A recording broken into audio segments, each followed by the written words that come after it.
Пипците на бугарската пропаганда во Македонија се шират, под превезот дека се македонски интернет портали кои се занимаваат со пренесување вести и информации.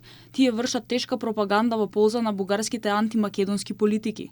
Во ова предничи веќе добро познатата Фондација Македонија на Виктор Стојанов.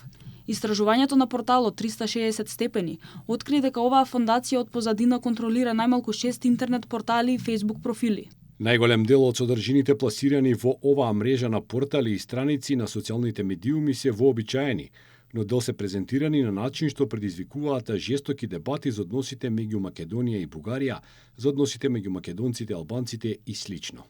Велат од порталот 360 степени. Речиси 140.000 профили ги следат овие страници само на Facebook. Сопствениците на овие страници не се јавно достапни, а преку нив се споделуваат вести од 6 портали, од кои 5 се регистрирани во Македонија. Станува збор за Вести МАК, Вести МК, 24 МК, МК 24 и Утре МК.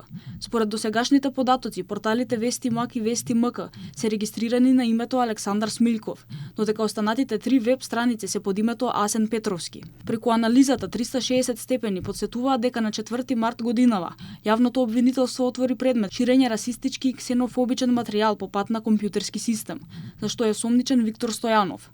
Од обвинителството изјавија дека постапката за официјалното утврдување на лицата кои стојат зад овие платформи е се уште во тек.